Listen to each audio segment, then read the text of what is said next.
Bonjour à tous et bienvenue sur cette table ronde où nous allons parler de l'innovation sous le prisme de la coopétition, de la collaboration et de la coopétition à l'ère de la tech. C'est une question qui est particulièrement d'actualité. On l'a vu à travers la crise sanitaire que nous traversons. Ce sont les grandes alliances stratégiques finalement qui ont permis de trouver des solutions dans l'urgence pour faire face à cette crise. Une illustration en est les vaccins qui ont émergé, notamment Pfizer avec Moderna, Pfizer avec BioNTech, Moderna avec les grandes agences américaines ou encore AstraZeneca avec l'université d'Oxford. Alors, comment collaborer, jusqu'où aller en termes de collaboration, surtout quand il s'agit d'une innovation stratégique. Et donc j'ai le plaisir d'accueillir aujourd'hui pour en parler Marion Dailletor, qui est coprésidente d'Entreprise et Progrès et fondatrice de The Arcan. Bonjour. Ainsi que Benjamin Zimmer, qui est directeur délégué et associé de Silver Alliance. Bonjour. Alors, par rapport à ce qu'on vient d'évoquer sur la collaboration et la coopétition, est-ce que vous pouvez nous repréciser vos activités respectives et comment est-ce qu'elles s'inscrivent potentiellement dans cette démarche-là? Donc, je suis effectivement directeur de Silver Alliance. Silver parce que notre cible, ce sont toutes les personnes âgées sur cette planète. Et il y en aura 3 milliards âgés de plus de 60 ans en 2100 sur la planète Terre. Notre travail à nous, c'est de faire en sorte d'apporter tous les produits, tous les services à destination des personnes âgées pour permettre à ces personnes de rester le plus longtemps possible au domicile. Et on en a beaucoup parlé pendant la crise qui n'est pas encore terminée, mais qui a été véritablement un grand accélérateur de notre activité pour trouver des solutions concrètes à offrir à des personnes qui vivent des situations parfois compliquées. De mon côté, comme j'ai une double casquette, coprésidente de Entreprise et Progrès et fondatrice du cabinet de conseil Arcan, chez Entreprise et Progrès, la coopétition, on la voit parce qu'en fait, il y a plein de membres qui sont des entreprises qui peuvent être concurrentes, mais qui partagent un ciment commun qui est le bien commun et l'intérêt général. Donc ça les unit bien au-delà des enjeux de compétition et de concurrence. Et puis, par exemple, un de nos membres qui est Orange, qui a créé avec Capgemini et Sanofi l'initiative Future for Care, qui est un vrai joli exemple de coopétition. Et puis, dans mon cabinet de conseil Arcan, quelques clients qui ont décidé d'unir leurs forces. Et je voudrais peut-être dire un mot et citer la coalition B4IG avec l'OCDE et une quarantaine d'entreprises qui se bat pour une croissance plus inclusive. Donc tout ce petit monde travaille ensemble. Qu'est-ce que la crise a changé en matière de collaboration et de coopétition entre les différents acteurs économiques selon vous? Marion, peut-être une accélération. Je pense qu'il y avait une prise de conscience que finalement on est plus fort à plusieurs, que seul on ne peut pas tout. Et la crise a permis de libérer les énergies et de passer à l'acte. Concrètement, ce qu'on voit, c'est que cette collaboration, cette coopétition, elle s'est accélérée. Peut-être deux exemples. Il y a eu une collaboration plus forte en public-privé. Donc l'entreprise qui s'allie à l'État. On l'a vu avec ces entreprises qui ont produit du gel hydroalcoolique pendant la crise ou ces entreprises qui ont produit des masques. Et puis des entreprises qui ont décidé d'allier leurs forces.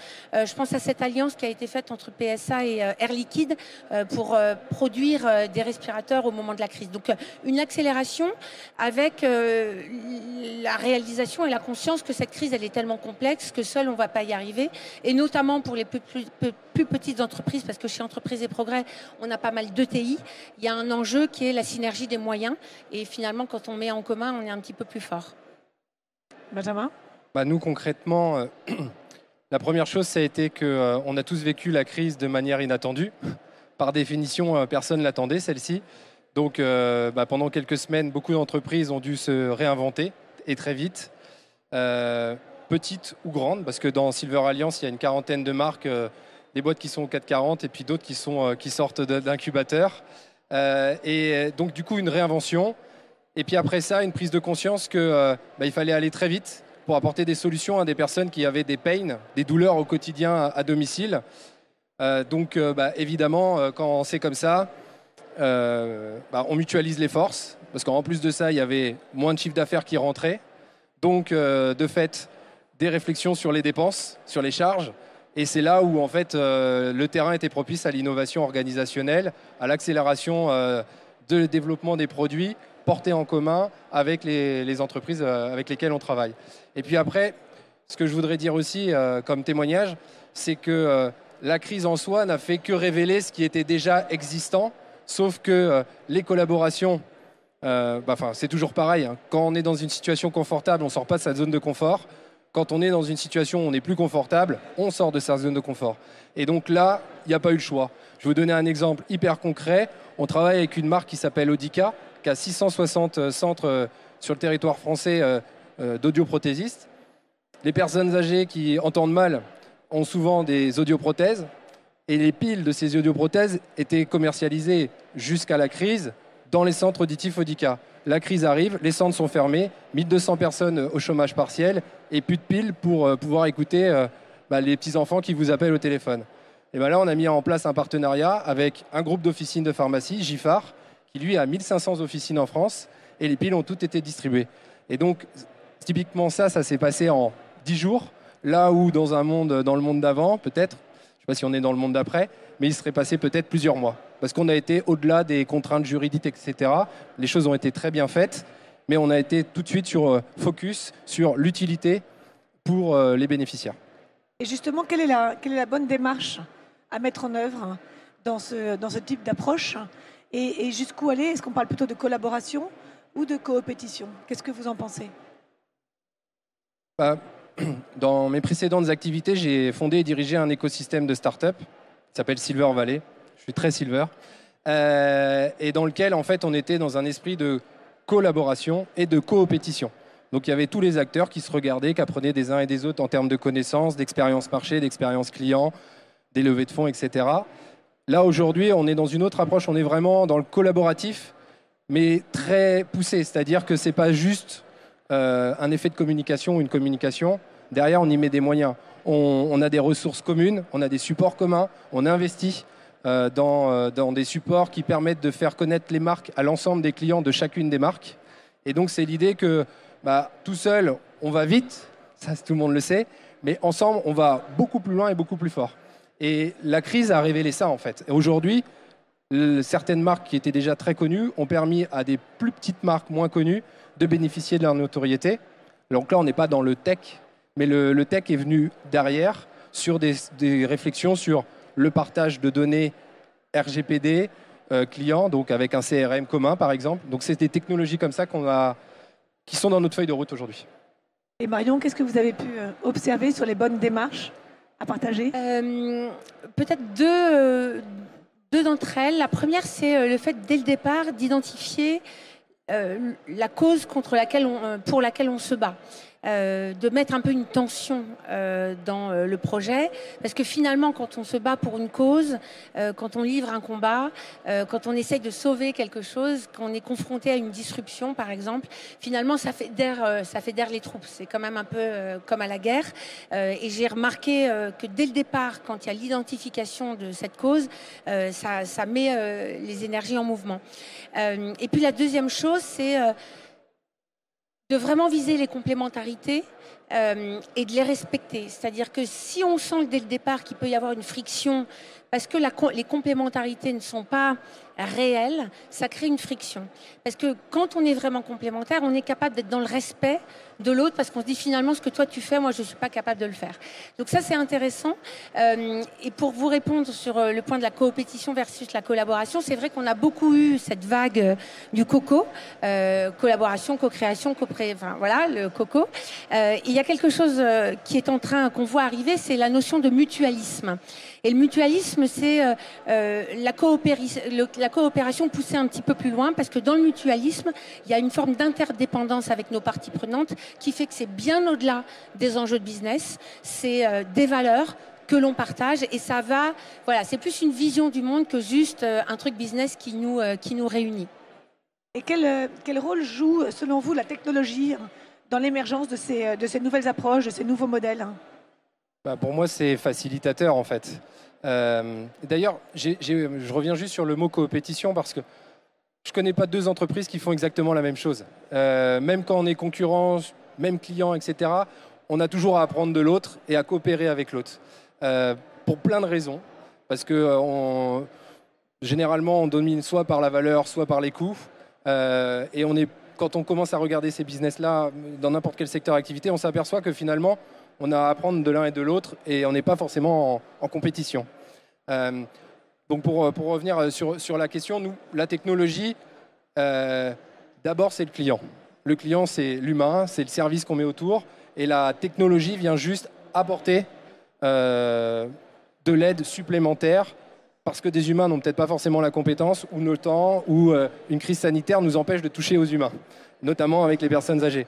J'ai vécu pendant cette période le développement de la téléconsultation qui a explosé et en parallèle, on s'aperçoit aussi que en France, il y a à peu près 20 millions de personnes qui ont plus de 60 ans, enfin c'est 2030, là on est à 15-16 millions, et on s'aperçoit qu'il y a encore beaucoup de gens qui n'utilisent pas la technologie parmi ces personnes et qui auraient besoin de l'utiliser pour pouvoir faire la téléconsultation et faire du dépistage à distance. Donc on voit bien qu'il faut réconcilier services humains et technologie, et que la technologie ne remplace pas l'humain, elle vient le compléter. Pour moi, la technologie augmente le service de l'humain. La technologie est un facilitateur en fait, de collaboration. En termes de vision technologique, sur ces sujets-là, Marion? Oui, je ne vais pas être très originale parce que je partage le point de vue de Benjamin, c'est-à-dire que la technologie, c'est un enabler. C'est pas une fin en soi. Il y a le rôle de la tech, mais il y a le rôle de l'humain. Et je pense que dans les projets de coopétition, de collaboration, ça commence par la tête. C'est-à-dire que si la tête n'est pas, c'est-à-dire la tête de l'entreprise n'a pas la volonté farouche de rendre les choses possibles, technologie ou pas technologie, c'est compliqué. Et la tech, elle peut en revanche aider l'organisation du projet, puisque dans les projets de coopétition, il y a quelques règles de gouvernance, le co-management, l'intégration et l'inclusion de l'individu dans le projet, bref, il y a pas mal de choses. Et ça peut être totalement facilité par la tech. Et ça, c'est, je pense, un bon accélérateur également. Mais en tout cas, voilà, il y a la tech, mais il y a aussi l'humain. Et je pense que, parce que la coopétition, il y a quand même des zones de friction. Enfin, on ne va pas se mentir. Avant tout, on est des humains, on est habitué à être dans l'opposition, à aller gagner nos parts de marché. Donc voilà, il ne faut pas non plus être naïf. Et si l'humain peut nettoyer un peu toutes ces frictions, c'est pas mal. Surtout quand il s'agit d'innovation stratégique. Merci beaucoup. Est-ce qu'il y a des questions ?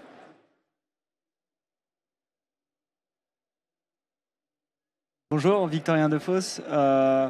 Alors moi j'ai une question, on a pas mal parlé aussi entre nous avec d'autres personnes ou quoi que ce soit, mais de tout ce qui est collaborative washing, qui peut être un grand mot ou quoi que ce soit.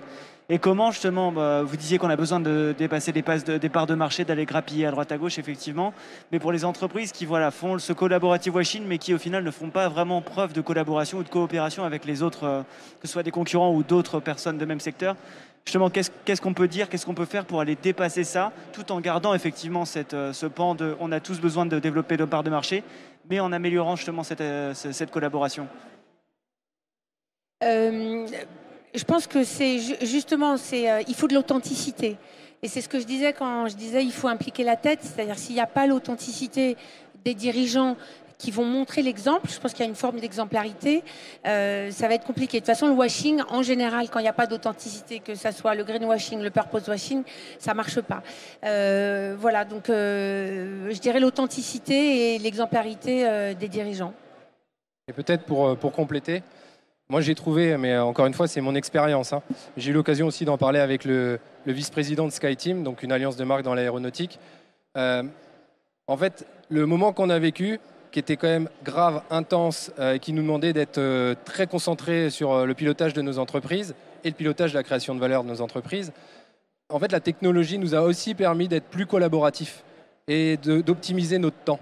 C'est-à-dire que plutôt que de faire des grands déplacements pour passer 2 heures à se raconter la vie et au final, on sait que des 2 heures et du déplacement qu'on a fait, c'est 5 minutes qu'on va retenir, une visio de 10 minutes, c'est beaucoup plus efficace. Et moi, j'ai trouvé que la technologie là-dessus, elle avait énormément grandi, beaucoup plus mature. Aujourd'hui, les outils de visio sont exceptionnels et du coup, on est plus efficace. Et donc, du coup, quand on a des relations humaines, collaboratives, on parle d'autre chose, de valeur notamment, et ça nécessite la valeur d'avoir confiance. Et donc la confiance, ça ne s'acquiert pas en 5 minutes. Il faut prendre le temps de se connaître, de partager des projets, des valeurs, etc. Donc je trouve que par rapport à ça, c'est un progrès qu'on a subi, mais finalement qu'on va utiliser maintenant pour être des meilleurs entrepreneurs. Merci. Est-ce qu'il y a d'autres questions? Alors en conclusion, je vous remercie pour votre participation à cette table ronde qui s'inscrit dans une réflexion plus large, dans un chantier qu'on a mené avec Entreprises et Progrès, que KPMG a mené avec Entreprises et Progrès sur le sens de l'innovation. L'innovation a-t-il un sens? Merci beaucoup. Merci à vous.